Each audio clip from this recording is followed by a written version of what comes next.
Ever since I first stepped through the door behind me as Prime Minister, I have striven to make the United Kingdom a country that works not just for a privileged few, but for everyone, and to honour the result of the EU referendum. Back in 2016, we gave the British people a choice.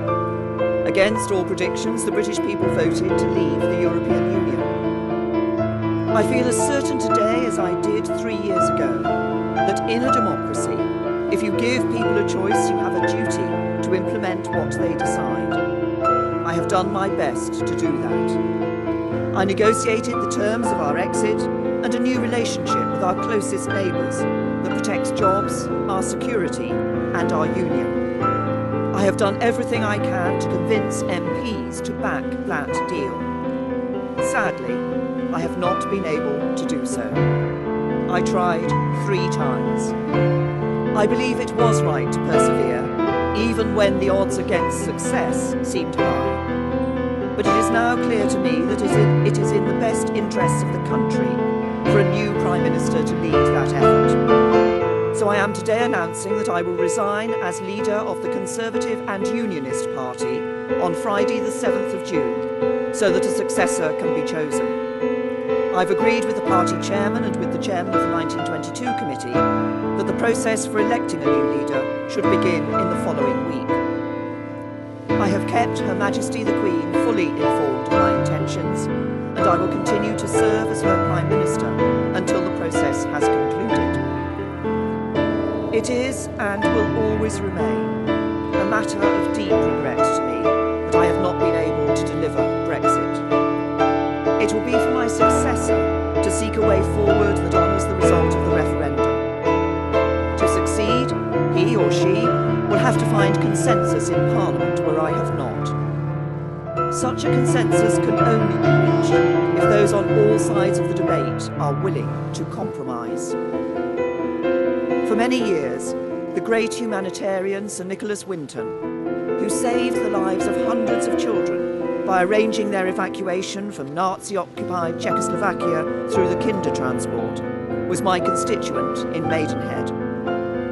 At another time of political controversy, a few years before his death, he took me to one side at a local event and gave me a piece of advice. He said, "Never forget that compromise is not a dirty word. Life depends on compromise." He was right. As we strive to find the compromises we need in our politics, whether to deliver Brexit or to restore devolved government in Northern Ireland, we must remember what brought us here. Because the referendum was not just a call to leave the EU, but for profound change in our country. A call to make the United Kingdom a country that truly works for everyone. I'm proud of the progress we have made over the last 3 years. We have completed the work that David Cameron and George Osborne started. The deficit is almost eliminated. Our national debt is falling and we are bringing an end to austerity. My focus has been on ensuring that the good jobs of the future will be created in communities across the whole country, not just in London and the South East, through our modern industrial strategy. We have helped more people than ever enjoy the security of a job. We are building more homes and helping first-time buyers onto the housing ladder, so young people can enjoy the opportunities their parents did. And we are protecting the environment, eliminating plastic waste, tackling climate change, and improving air quality. This is what a decent, moderate and patriotic Conservative government on the common ground of British politics can achieve, even as we tackle the biggest peacetime challenge any government has faced.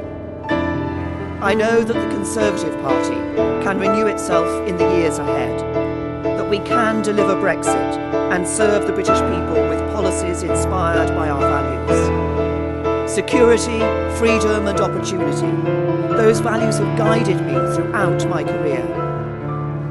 But the unique privilege of this office is to use this platform to give a voice to the voiceless, to fight the burning injustices that still scar our society. That is why I put proper funding for mental health at the heart of our NHS long-term plan. It's why I'm ending the postcode lottery for survivors of domestic abuse.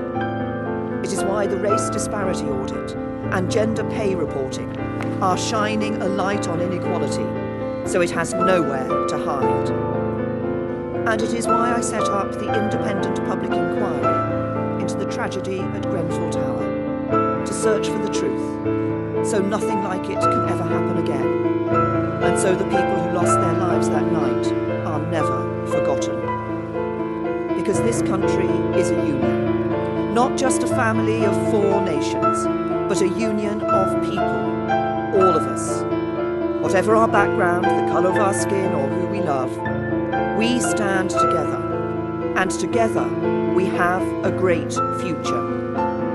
Our politics may be under strain, but there is so much that is good about this country, so much to be proud of, so much to be optimistic about. I will shortly leave the job that it has been the honour of my life to hold.